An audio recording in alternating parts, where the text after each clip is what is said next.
Halo Bapak Ibu, Saudara-saudari sekalian, lovers and hater. Salam cerdas Indonesiaku. Jumpa lagi kita pada kesempatan kali ini. Bagi Anda sekalian yang belum subscribe channel saya, silakan subscribe channel saya, tekan loncengnya agar Anda mendapatkan notifikasi setiap kali saya mengupload video-video saya. Oke, pada kesempatan kali ini saya tidak sedang membahas aplikasi penghasil uang atau yang kebanyakan bersifat money game Ponzi. Tapi kali ini saya akan membahas sebuah pesan berantai yang sedang viral, baik itu di aplikasi Messenger seperti WhatsApp, Telegram, atau Line, atau di media-media sosial seperti Facebook dan bahkan YouTube. Nah, kita akan lihat sebentar lagi apa yang saya maksud dengan pesan berantai yang sedang viral ini. Nah, pesan berantai yang sedang viral ini, jika dibiarkan begitu saja tanpa klarifikasi, akan membuat orang-orang yang lugu dan polos bisa berubah menjadi bebek-bebek dungu. Oke? Apalagi jika yang menyebarkannya adalah justru para rohaniawan yang dianggap paling tahu soal iblis. Nah, pesan berantai ini berhubungan dengan iblis. Sebentar saya akan terangkan. Padahal rohaniawan ini bisa juga salah. Apalagi jika rohaniawan ini adalah yang suka kopas sana, kopas sini, tanpa mendalami apa yang ia sebarkan. Jadi ia menganggap apa yang datang dari luar negeri itu pasti benar. Kemudian disebarkan oleh para rohaniawan ini, sehingga para umatnya menganggap rohaniawan yang wakil Tuhan ini tidak salah tentang iblis, padahal salah.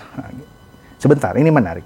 Nah, pesan berantai itu apa yang saya maksud? Pesan berantai yang saya maksud adalah bahwa vaksin COVID-19 yang berisikan luciferase, tepatnya enzim luciferase, adalah alat iblis atau kalau dalam lingkungan Kristiani disebut alat antikris. Ini jelas-jelas pesan atau informasi yang 100% adalah salah alias hoax. Dan juga ini adalah pesan yang kesekian kalinya salah 100% tentang antikris, yang justru disebarkan oleh para rohaniawan yang tanpa pengetahuan teologi yang memadai dan terus-menerus tebak-menebak dalam merumuskan antikris. Ini miris. Nah, rumusan atau tebak-tebakan tentang siapa itu antikris sebenarnya sudah dimulai sejak tahun sebelum 2000. Betul, sebelum tahun 2000, rumusan atau tebakan yang paling menghebohkan waktu itu tentang antikris adalah kartu kredit. Betul, kartu kredit dianggap sebagai alat antikris oleh tidak sedikit para rohaniawan. Kenapa mereka mengatakan kartu kredit pada waktu itu sebagai alat antikris? Karena katanya itu sesuai dengan ayat di Wahyu 13 ayat 17. Sekali lagi Wahyu 13 ayat 17 yang berbunyi, dan tidak seorang pun yang dapat membeli atau menjual selain daripada mereka yang memakai tanda itu, yaitu nama binatang itu atau bilangan namanya. Beberapa tahun kemudian, setelah tidak terbukti bahwa kartu kredit itu menguasai seluruh perdagangan atau transaksi jual beli, maka otomatis rumusan atau tebakan cocokologi itu menghilang perlahan-lahan. Tapi rohaniawan yang dulu menggembar-gemborkan bahwa kartu kredit itu alat iblis atau antikris, senyum-senyum saja, tidak merasa bersalah atau tidak dianggap sesat. Kemudian, rumusan atau tebakan berikutnya tentang siapa itu antikris bergeser ke barcode. Iya, barcode. Yang katanya di tengah-tengah barcode itu mengandung angka 666. Yang angka antikris itu. Beberapa tahun kemudian, juga setelah barcode ternyata tidak terbukti menguasai perdagangan atau transaksi jual beli, maka rumusan atau tebak-tebakan cocokologi ini juga menghilang pelan-pelan seperti halnya kartu kredit. Lucunya, rumusan itu tidak beralih ke QR code. QR code yang kotak itu, seperti yang sering kita pakai ketika kita belanja menggunakan mobile banking, kita scan QR code itu, atau kita pakai aplikasi seperti GoPay, OVO, ShopeePay, dan lain-lain. Itu QR code. Nah, tidak beralih ke sana. Jadi menghilang begitu saja rumusan barcode itu. Kemudian beralih ke tebak-tebakan atau rumusan cocokologi ke chip. Kenapa ke chip? Dikatakan di sini bahwa chip yang kecil katanya yang bisa disuntikan atau ditanam di tangan kanan atau di dahi, itulah alat antikris. Mereka punya dasar katanya. Sesuai dengan Wahyu 13 ayat 16 yang berbunyi demikian. Dan ia menyebabkan sehingga kepada semua orang, kecil atau besar, kaya atau miskin, merdeka atau hamba, diberi tanda pada tangan kanannya atau pada dahinya. Bahkan kemenangan Trump atas Hillary Clinton 4 tahun yang lalu katanya adalah kemenangan orang-orang Kristen atas program penyuntikan chip yang digadang-gadang oleh Barack Obama yang akan diteruskan oleh Hillary Clinton katanya. Dengan kata lain, mereka percaya bahwa kemenangan Trump dari Partai Republik atas Hillary Clinton dari Partai Demokrat yang dicurigai akan meneruskan program penanaman chip di tangan kanan penduduk Amerika untuk kepentingan identifikasi. Nah, mereka menganggap Trump ini bisa menang dari Hillary Clinton adalah kemenangan orang Kristen katanya. Sehingga program antikris itu gagal. Nah, ini juga jelas-jelas cocokologi yang sangat menggelikan. Tapi sayangnya diadopsi juga oleh para rohaniawan di Indonesia yang malas meneliti kebenaran Alkitab. Nah, justru percaya cocokologi yang dari barat. Pokoknya mereka juga seperti kalau informasi atau teori cocokologi dari barat ditelan mentah-mentah tanpa mereka memeriksa kebenaran Alkitab. Nah, yang menarik terakhir ini. Dengan dikalahkannya Trump dari Partai Republik oleh Joe Biden dari Partai Demokrat, muncul lagi rumusan atau tebakan cocokologi yang lebih menggelikan. Kali ini saya sebut sebagai teori konspirasi dungu. Ya, teori konspirasi dungu. Kenapa saya katakan demikian? Begini, dikatakan bahwa salah satu vaksin COVID-19 yang biaya pengembangannya didanai oleh Bill Gates, pemilik Microsoft yang juga mendukung Joe Biden, mengandung enzim luciferase. Nah, di sini menarik. Katanya enzim ini jika disuntikan, mereka sebut ditato ke tubuh katanya, tidak bisa dihapus atau dicabut kembali. Karena katanya enzim itu akan tertanam selamanya di dalam tubuh manusia, mengubah struktur DNA manusia, sehingga manusia itu menjadi robot yang akan dikontrol oleh sebuah sistem New World Order, sistem pemerintahan baru yang satu pimpinan untuk seluruh dunia. Ini jelas teori konspirasi cocokologi yang paling menggelikan bin dungu yang pernah saya dengar. Nah, supaya kita semua jadi cerdas, kita perlu pahami dulu apa itu enzim luciferase. Supaya kita tidak terjerumus menjadi bebek-bebek dungu juga oleh para rohaniawan cocokologi yang terus-menerus salah rumusan atau tebak-tebakannya tentang antikris. Mari kita mulai dulu dengan nama Lucifer. Lucifer ini di dalam dunia kekristenan dikenal juga sebagai bintang timur yang jatuh. Biasanya adalah sebuah nama yang horor bagi orang Kristen, yang selalu dikaitkan sebagai raja iblis. Padahal bintang timur dalam 2 Petrus 1 ayat 19 juga mengarah kepada Tuhan Yesus. Bahkan di dalam Wahyu 22 ayat 16, Tuhan Yesus memproklamirkan dirinya sebagai bintang timur yang gilang gemilang. Mari kita sedikit belajar dan mengenai apa itu enzim luciferase. Dari katanya sendiri mengandung kata Lucifer yang seakan-akan identik dengan Raja Iblis ya. Supaya kalau kita mengerti apa itu enzim luciferase, kita tidak mudah didungui oleh pesan berantai cocokologi itu. Luciferase adalah enzim bioluminescence, adalah sebuah enzim yang mampu menghasilkan cahaya bio. Nah, kunang-kunang contohnya merupakan salah satu hewan yang memiliki enzim luciferase di dalam tubuhnya. Maka dari itu tidak heran jika kunang-kunang mampu memancarkan cahaya dari tubuhnya.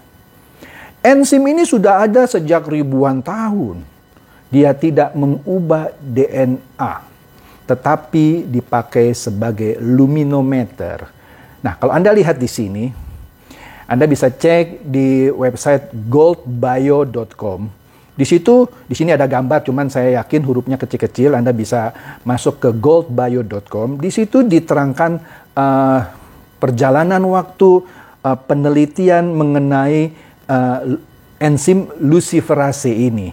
Dimulai sejak sebelum Masehi sampai akhirnya di tahun 1880-an dinamai oleh seseorang ahli farmakologi Perancis. Siapa itu? Raphael Horace Dubois. Ya, farmakologi Perancis ini orang yang pertama kali memberi nama enzim ini dengan nama luciferase. Nah, mengambil kata Latin Lucifer, karena di dalamnya ada kata Lucifer, itu dalam bahasa Latin yang berarti pembawa cahaya. Jadi jelas di sini yang memberi nama luciferase adalah Raphael Horace Dubois, bukan Bill Gates. Oke? Nah, dalam situs MIT Technology Review, kita bisa lihat di sini, Facebook pada tanggal 3 Desember akhirnya menyatakan akan menghapus semua postingan yang berisikan teori konspirasi tentang vaksin COVID-19 ini. Yang antara lain menyatakan bahwa Bill Gates sengaja memasukkan enzim luciferase ini yang berfungsi sebagai chip yang dapat memantau manusia yang menerima vaksin tersebut. Kita lihat di sini. Oke. Nah, di situ itu juga akhirnya berita dari MIT Technology Review, sebuah institusi yang memiliki media ini yang tidak perlu diragukan lagi kredibilitasnya, juga memperlihatkan komposisi isi dari vaksin COVID buatan Pfizer yang didanai juga oleh Bill Gates yang diserang oleh teori konspirasi tersebut. Yang ternyata isinya sama sekali tidak berisikan enzim luciferase. Jadi jelas, pembuat teori konspirasi ini adalah bebek politik dungu. Sekali lagi, bebek politik dungu. Sayangnya justru dipercaya oleh sejumlah rohaniawan di Indonesia. Sehingga membuat kebanyakan umat di Indonesia menjadi bingung, terutama yang polos dan lugu. Nah, jelas bahwa salah satu vaksin COVID yang didanai oleh Bill Gates dalam pengembangannya tidak mengandung enzim luciferase. Kalaupun semua vaksin COVID-19 mengandung enzim luciferase, kalaupun. Yang penting kita sudah tahu apa itu enzim luciferase. Bukan alat iblis, namanya saja mengandung Lucifer, yang artinya pembawa cahaya. Tidak ada hubungannya dengan Raja Iblis di dalam Alkitab. Jadi enzim luciferase tidak mengubah struktur DNA manusia. Nah, contoh yang tadi sudah saya sebutkan adalah enzim luciferase yang berada di dalam tubuh kunang-kunang yang sudah ada sejak berabad-abad lalu dan tetap tidak mengubah DNA-nya. Jadi jelas pesan berantai yang disebarkan tentang salah satu vaksin COVID-19 yang dibiayai Bill Gates mengandung luciferase sebagai alat iblis atau antikris adalah teori konspirasi politik dari negeri Paman Samin yang sangat konyol. Ini jelas muncul setelah Trump dikalahkan oleh Joe Biden. Dan tidak mustahil jika para pendukung Trump yang sangat benci dengan Bill Gates karena mendukung Joe Biden membuat teori konspirasi konyol ini. Yang super dungu. Ini hanya karena nama enzimnya mengandung kata Lucifer. Oke? Saran saya. Kalau Anda sudah tahu dan mengetahui tentang apa itu enzim luciferase, yang juga Anda bisa Google kok. Anda bisa cari informasinya di internet. Yang sesungguhnya tidak ada di dalam vaksin COVID yang didanai oleh Bill Gates. Nah, jangan mau didungui. Bahkan jangan sampai jadi bebek-bebek dungu militan. Ganya gara-gara teori konspirasi blow on yang diciptakan mereka yang tidak senang jagoan mereka yaitu Donald Trump dari Partai Republik dikalahkan oleh jagoan Partai Demokrat yaitu Joe Biden. Oleh karena itu, karena mereka kesal, mereka menciptakan ini seakan-akan Joe Biden ini seperti halnya dulu Barack Obama yang mau dipakai oleh antikris untuk melanggengkan kerajaan antikris. Padahal kalau kita tahu yang namanya Joe Biden juga seorang Katolik yang tidak mungkin lah. Oke, malah seharusnya Anda menasehati para penyebar pesan berantai itu, sebab kalau itu dipercayai, maka mereka jadi tidak mau divaksin. Maka jelaslah pesan berantai itu justrulah yang merupakan alat iblis atau antikris, bukan vaksinnya. Karena mereka seperti memprovokasi orang supaya tidak mau divaksin. Mereka justru bisa terancam hukuman pidana karena menghalang-halangi program vaksinasi yang akan segera dijalankan oleh pemerintah. Jadi hati-hati, jangan ikut nyebar-nyebarin berita bohong seperti ini. Cukup saja antara mereka di Amerika sana saling mengejek, kita tidak usah ikut-ikutan. Biarlah orang Partai Republik mengejek pemilih Joe Biden sebagai antek-antek pemuja antikris. Dan biarkan juga orang-orang Partai Demokrat mengejek pemilih Donald Trump sebagai bebek-bebek pengikut Donald Bebek. Kita nggak usah ikut-ikutan, biarkan mereka saling mengejek. Kita nggak usah larut dalam sentimen politik di sana yang ditarik-tarik ke dunia agama dan sekarang malah ditarik ke vaksin COVID-19. Yang sebenarnya untuk menyelamatkan miliaran manusia, tapi malah dituduh sebagai alat antikris atau alat iblis. Demikianlah ulasan saya kali ini, semoga mencerahkan Anda semua mengenai vaksin COVID-19 yang sebentar lagi juga akan kita terima sebagai vaksinasi. Silakan share ini jika Anda ingin menyelamatkan banyak calon bebek-bebek dungu yang mungkin akan menjadi target pendunguan oleh cerita konspirasi konyol tentang vaksin COVID-19 ini. Demikian, terima kasih.